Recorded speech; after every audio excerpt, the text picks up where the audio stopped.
CASSIUS for IFL TV in association with MTK Global. How are you? First UK show of the year. Come on. So we both got in the car at 1 o'clock. Yep. And the first thing he said to me was, "What's that?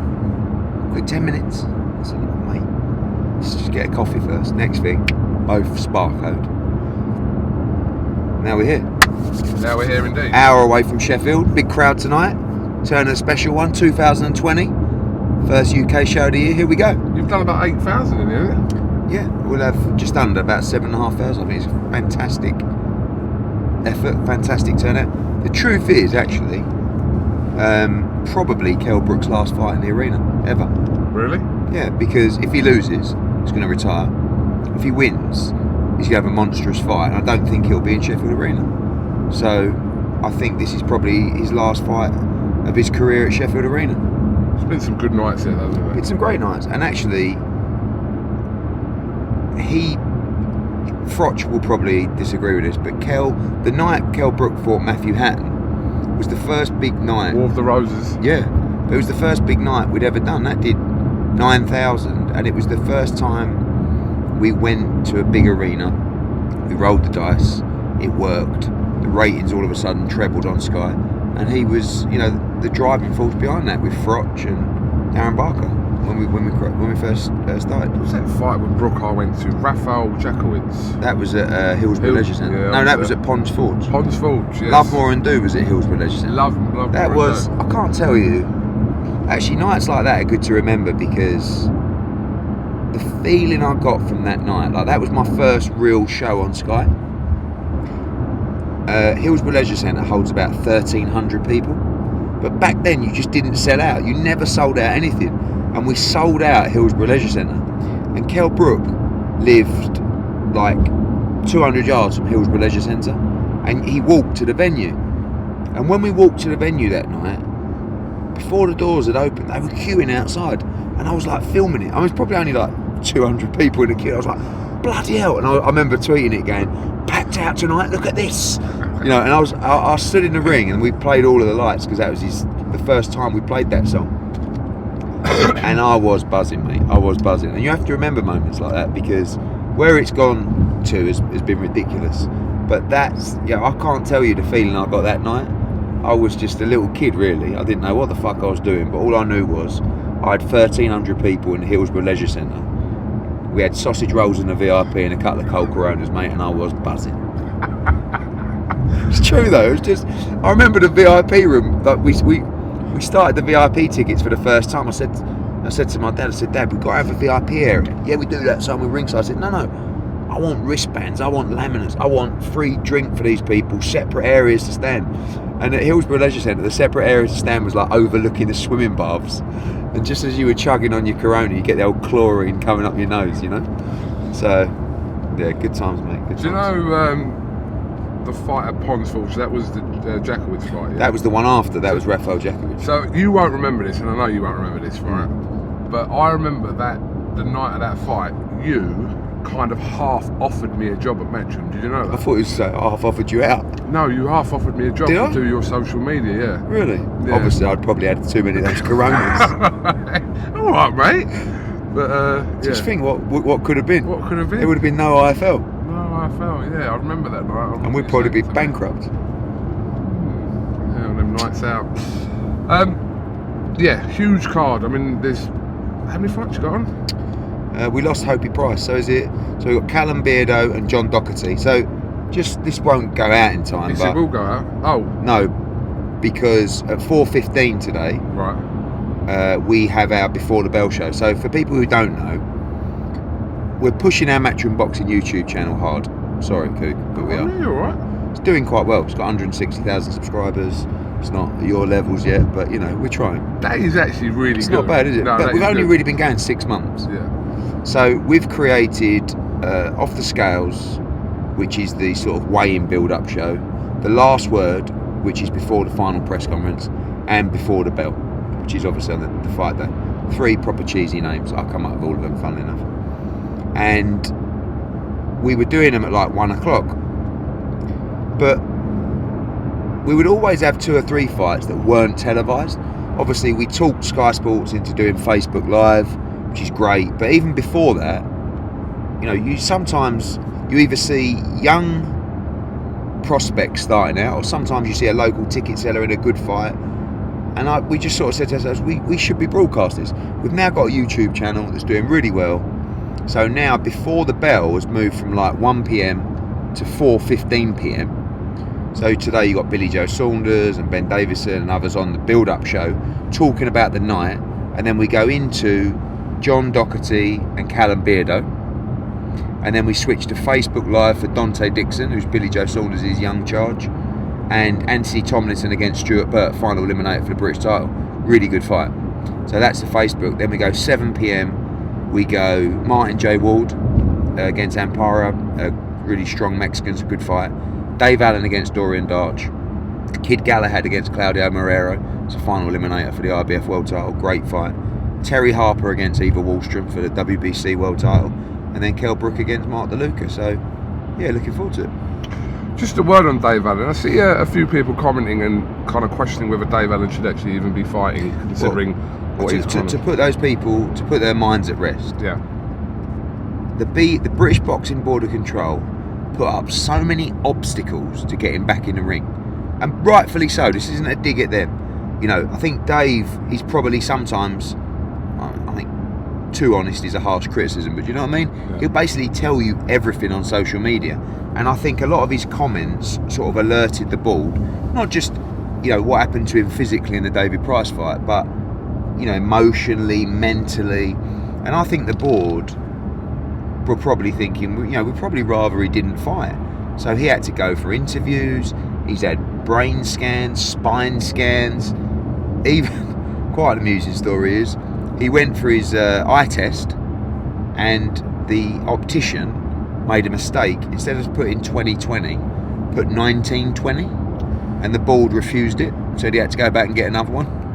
But in the end, it was getting him down, because he felt like people were trying to stop him from boxing. And I spoke to him on several occasions, said, Dave, just stay calm, just go and get it done. You know, if you want to do this, you can do this. They're not going to not give you your license or not clear you to fight if you're physically and mentally ready. And trust me when I say, like, if he wasn't physically and mentally ready, the board would not let him fight. And they've made it very difficult for him to fight tonight.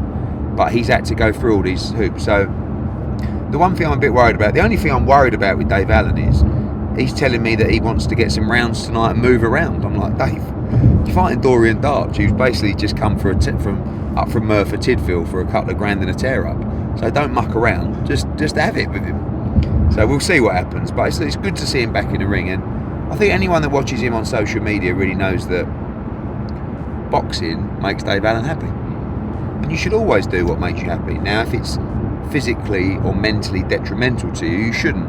But I don't believe it is, and I think Dave Allen can win a British title.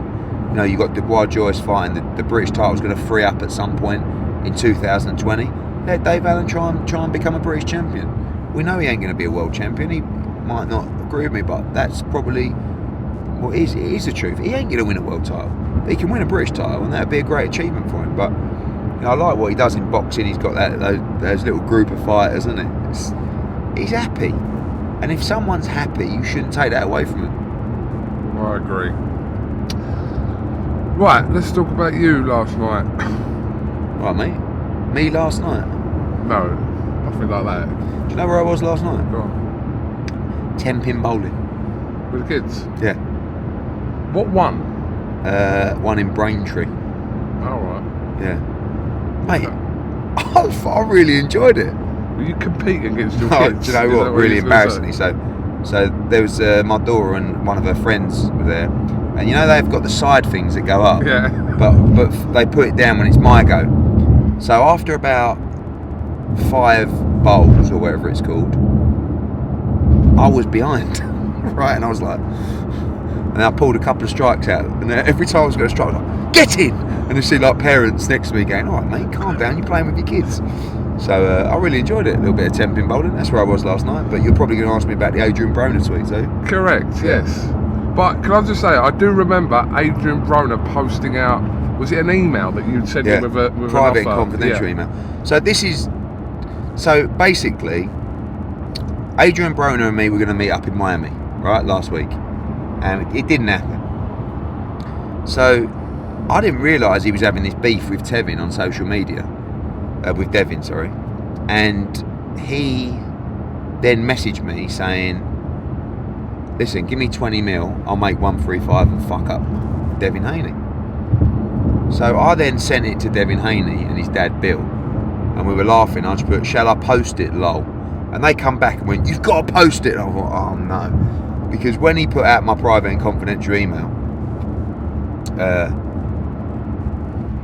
everyone was like, that's really bad, you know, like doing that, blah blah blah. So I thought, one, he's already done it to me, so fuck it. And two, I messaged him and said, look, I'll post that. And he was like, whatever. So I went on. So I just posted it. And listen, my job is to get people talking about things, right? So last night, just the whole of the boxing community, but a great deal of the boxing community were talking about Devin Haney. And Adrian Broner consistently does this, doesn't he? I mean, he's got beat how many times? He still remains one of the biggest draws in the sport. So, not realistic to go. No, July the 7th, yeah. They will fight at 143 pounds. We're looking at the Bay Area, San Francisco, and it's a great fight for Devin Haney. What? Don't rule it out. Devin said he'll fight him to 143 pounds. So 135 is. No, what's the point in Broner even? I mean, Broner couldn't make 140, but he can try and make 140, and we'll let him fight at 143. I like the fight as well. Obviously not. I mean, I don't know where he pulls these numbers from, but if he wants to talk seriously, I like the fight. It's a great fight night for DAZN. Okay, can we get some updates? We're still waiting on shows. Well, we're waiting on it. Tonight we will announce our mark. What time's this going out? This will go out. Yeah, no, this will go out before the show. Okay, so March 28th, we've got a show at the O2. Yeah. Which we will announce tonight. Saturday night fight night. Okay. Great fight headline in that card. April the 4th, we'll be in Newcastle. Yeah. And there will be a press conference on Tuesday. Next week. Yeah, to announce that fight. Yeah. I might as well tell you, there'll be a press conference on Thursday as well for the March 28th card. Okay. To announce the full card for that. So that's March 7, Manchester Arena, Quig Carroll. March 28th, O2 Arena. April the 4th, the week after, Newcastle. All Saturday night fight nights. Yeah. And then there may be a next gen in Bournemouth in the middle of April. There's something else we're working on for April the 18th for the O2. Dillian Whyte against Povetkin, which could go on that April the 18th for the O2. And Chisora Usyk in May. Okay. And Joshua Pulev in June. So what's the reason why Usyk and Chisora has been... Because he was having a little bit of rehab on his elbow, yeah. And he couldn't make March 28th. So we looked at April, but it was a bit rushed for him, and I didn't want to announce a fight and then he's not ready, you know. So May gives him enough time. June is Joshua. We've got another show, I'll tell you as well, what I'm working on is I'd like to go back to Cardiff. Okay. And I agreed terms with Lee Selby against Kambosos Jr. Right, okay. In a final eliminator for the IBF World title. Big fight planned for Joe Caldina as well. Also agreed James Tennyson against Gavin Gwynn for the British lightweight title. So that could be a little Cardiff card beginning of May. May 9 actually. So all coming together. And then we've got our US shows. Looks like we'll have a US show April 25th. Another one May the 16th. Where's that? Could be Mexico. Could be Estrada against Quadras. Yeah. So where's your April US shows? April 25th. Where? Is going to be probably on the East Coast. And there's loads of stuff. We've got Katie Taylor against Amanda Serrano to either do in the UK or the US. We've got Maurice Hooker against Regis Prograis we're talking about. We've got to get Billy Joe Saunders if he doesn't fight Canelo. Danny Jacobs, Demetrius Andrade, stick them all in with each other. That's April, May for those guys. Golovkin? Golovkin we're in talks to do that fight in Kazakhstan in April. Yeah. But failing that, he'll fight Sarah Meta in April in the US. So Chicago's mentioned. Yeah, it makes sense. So one of many sites we're looking at. That'd be pretty big for him to go to Kazakhstan back. I think so. Yeah. And then obviously May the 2nd is Canelo. Not our show, obviously, but we can pretend it is. See who gets the pick. Loads of questions about Callum Smith and Billy Joe Saunders.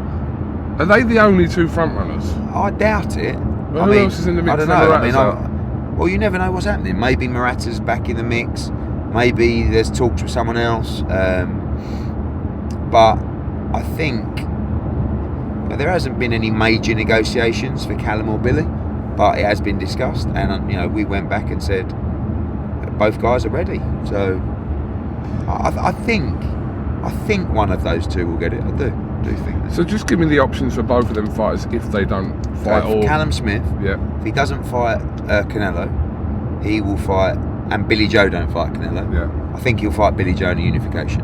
Do you think that would definitely happen? I do think so, yeah. Okay. I think both guys have it in their head now. They want a big fight.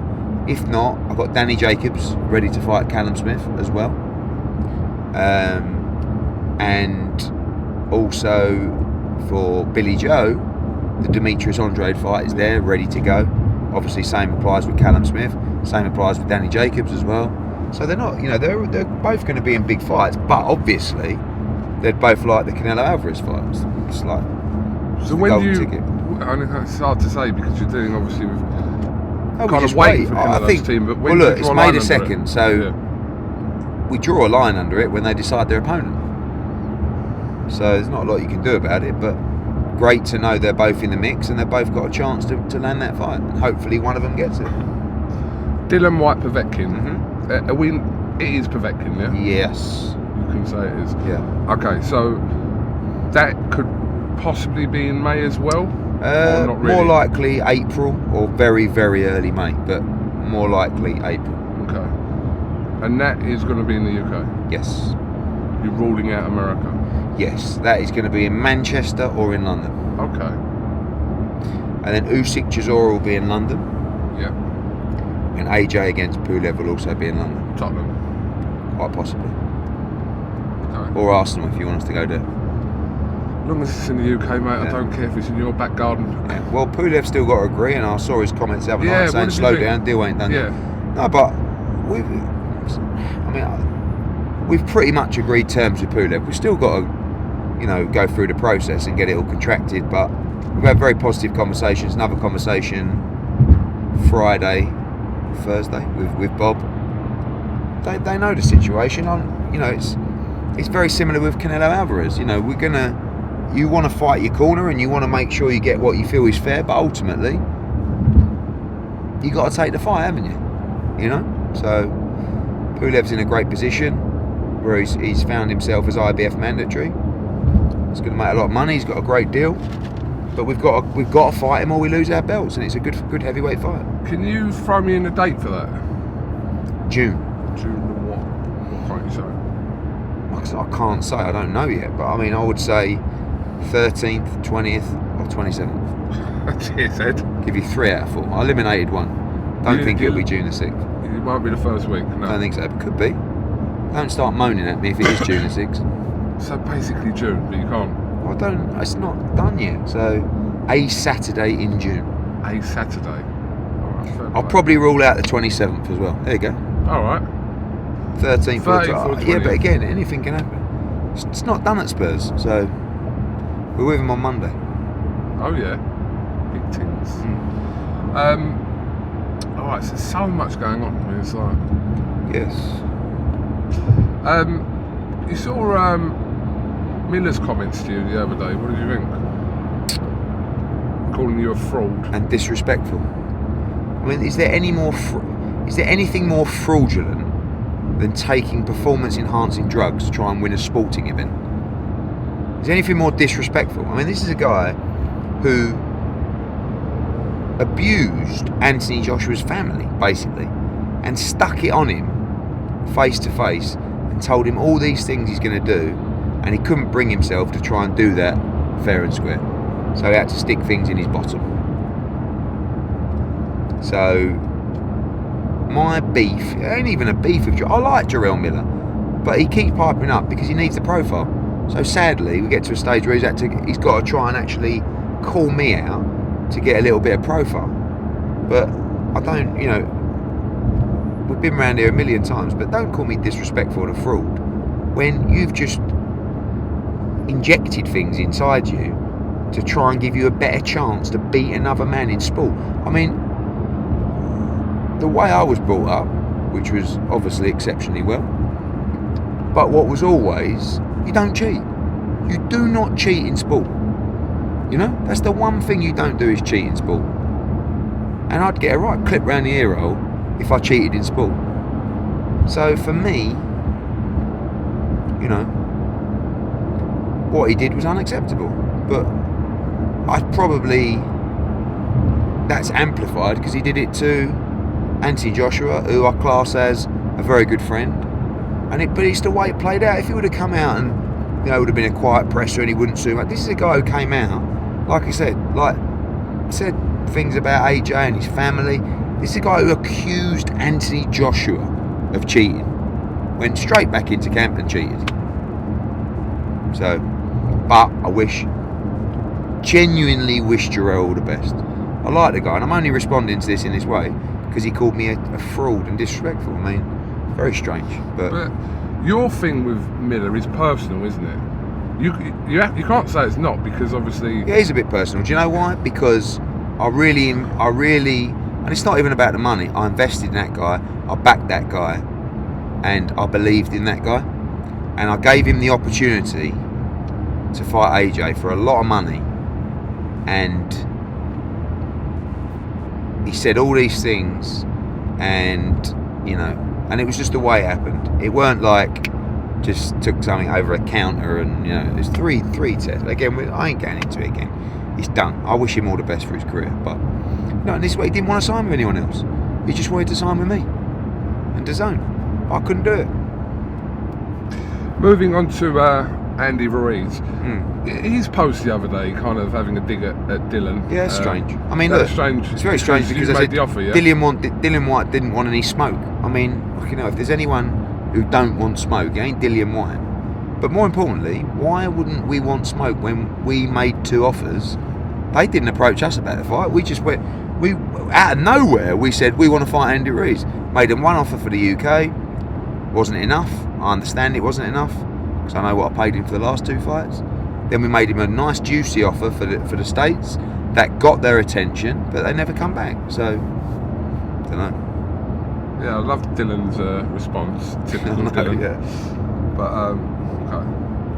okay. So your show's in Feb. What's left? Feb 8 tonight. Yes. And Feb 29. Absolute monster. And we've got a golden contract one on Sky. Yeah. 21st. Yes. Oh, and we've also got Italy on 28th as well. So we've got 4 shows. 3 of those are on Sky. The Italy one's not. And the 29th is a monster. Mikey Garcia against Jesse Vargas. Cal Yafai against Chocolatito, which I just can't wait for. Julio Cesar Martinez against Jay Harris, WBC world title. Joseph Parker against Sean Del Wieters. Murat Gassiev, Israel Madrimov, Diego Pacheco, Alexis Espino. Mate, that is a massive card. Massive card. I think I should get a little bit more credit for that card. Ed, that's a massive card. Oh, thank you, mate. Thank you. I'd throw that one in there. What did I have to ask you? Yeah, so Dubois-Joyce was announced yesterday, and we know raw beef. Yeah, there was a little bit of beef going on. We love a shove, don't we? We do. We love a shove. But you've said, especially when it comes out of the blue. With what am I saying? You're throwing me off here. You've said it's a good fight, but you just don't think. No, I never said that either. What are you talking about pay-per-view? Listen, people take snippets of interviews. I saw one that got retweeted about Danny Flexen. It was a seconds out one, and it said, "I presume this fight is going to get ridiculed as being on pay-per-view." Go and watch the interview. What I said was, if I put this fight on as a main event pay-per-view with no undercard, which it is not going to have an Eddie Hearn undercard, it would get ridiculed. So I presume it's going to get ridiculed. I didn't say this fight is not pay-per-view. This fight, Dubois-Joyce, with the kind of undercards we put on, with world championship fights, etc., etc., there is an argument that is pay-per-view. It's a good fight. We saw Sam Jones say you'd love to promote that. You would have liked It's a good to promote fight, that, yeah. I like to promote all good fights. I've never once criticised the fight, you know that. So how can I? It's a good domestic fight between two British heavyweights. They are what they are. They're British level, who have got the potential to go on and be world level fighters, and it's a good fight. I don't like getting them, egging them on to try and do something pressers, and I know that people think I do that, but I really don't. Daniel Dubois is a quiet kid who's now being told you must do this and say this, and I find that a little bit awkward. But it might have been Daniel off his own bag, so you can't. Ed. Okay, but listen, it's a really go good. through some of your presser moments where people have thought, when have I ever told a fighter to shove I'm someone? not saying you have, but you can't say that anyone said that. What? You can't say that anyone in any press conference. What press conference yesterday? They weren't told to really. How do you know that? You are, boy. You are. You're such a snide. And you know that's what I'm saying. You are a snide, mate. You are. Maybe they just thought, do you know what? Yeah, I'll change character today. Go on. Okay. Listen again. I did find it quite entertaining. I've got to say. People. No, listen. Sam Jones is great for the promotion. Yes, I agree. He's just because you haven't got to be liked, you know. Like, as long as he can override that, like he's doing his job. He's never going to be liked, is he? When he behaves like that, but he ain't got to be liked. He's amusing, I find. Yeah, I think he's good. I think he's funny. But you want that, you know. Look, I think Joe Joyce is a really nice man, and he's never going to be like trappy. But Sam does that for him. So it's a good little double team. Sidecar Sam. Yeah. All right. Any other updates you want to tell us about? When's Umar coming back? Umar's just having a little bit of time off. What are you going to do? I haven't done anything. He's just having time off. You going to bring him back? I hope so. He might listen. We'll see how he feels. It's kind of down to him as well. Just give him a few weeks to have some time off. What go on in? What is your take on this on Umar? Yeah. Well, I don't know. I mean, a lot of these tweets come out. You don't know what's real and.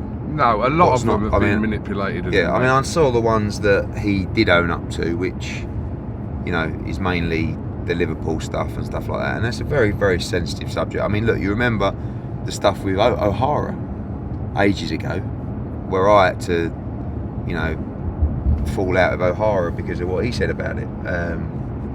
Look, let's not go into tweets. Let's remember one thing: social media ain't real, and unfortunately, a lot of people live their life through social media. People who wouldn't even look you in the eye in public or on the street and wouldn't say one word to you, feel like they have the platform to go out and abuse people, right? But he was 15 or 16 or whatever he was. It was 17. 17. People make mistakes. Look, there's a couple of ways to look at it. And number one, it's unacceptable. Whatever you say to me, I will never forgive you for what you said. That's one way. The other way to look at it is, he was 17, probably a bit of a social muppet, and his way to be a little bit cool and Jack the Lad was to pipe up on Twitter and show his pals. Who ain't, I mean, like, we weren't around at 16 or 17, but probably if we were, we would have said stupid things on Twitter and social media. I dread to think, especially. Well, you, not me. Yeah. I'm a little bit more savvy. Obviously, yes, mate. Stay there, wait there, hold on. Sorry. Yeah, look. For me, go on. like, it doesn't really affect me because, I don't know, there was one tweet saying who's the biggest cunt? Which I don't. Me, Joe Gallagher. Yeah, I know, but I don't. Apparently he didn't write that. Mate, I promise you, that tweet. if you unearthed a tweet from him where he just said Hearn is the biggest prick, fat tit, well, whatever, mate, I would not give a monkey's. It wouldn't change one interview I give with him. I don't, but to some people, maybe they won't let him interview me. I don't know. Like that's something. That's down to the individual. Yeah, it is. But that's down but to for the me, individual. for me,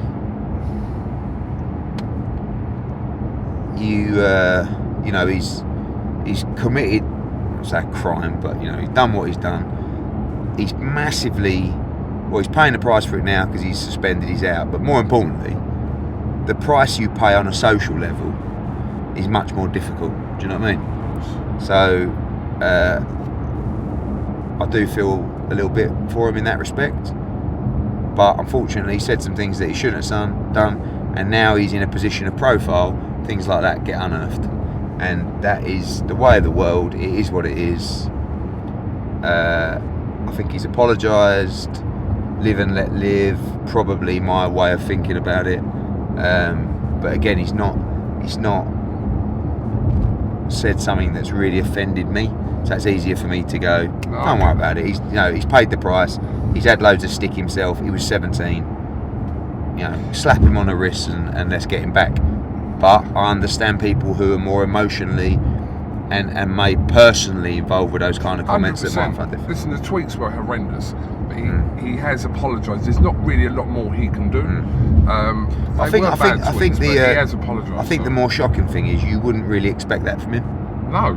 I know, that's what I'm saying. So it shows you probably how he has changed, because like when I saw the tweets, I was like, it don't sound like the kind of thing he'd say, but he did say it. But he was 17. He do change in he changed years, a lot. I think. He changed a lot, but we'll see what happens with it anyway. Yeah. But I'll always get your view on things. They do speak a bit of sense from time to time. My view is, come on, there's worse things in the world. Let's just everyone be happy and be nice to each other.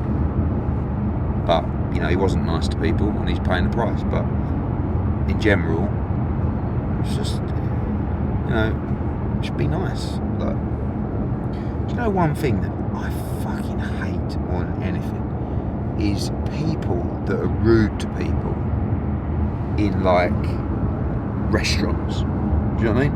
Or in what, to staff? Oh, at the hotels, at restaurants, could be anything.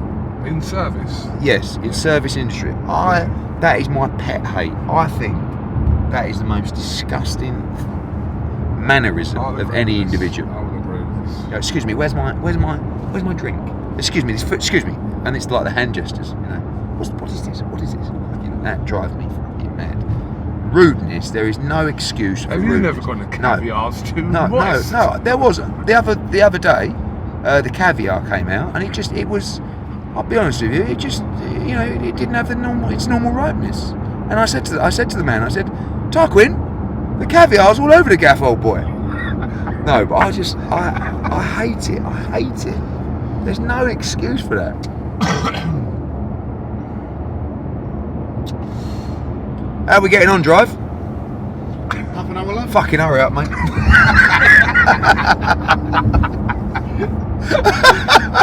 That was just bad. No, but anyway. Yeah. Alright, Edward, looking forward to Cheers. this in Sheffield. I'm looking forward to it. It's good to Sheffield's a good place. Good fight city. Big crowd tonight. Enjoy the show. 4:15, you probably missed this bit, but 5:45 Facebook, 7 PM Sky Sports Live. Enjoy the show. Big announcements pending.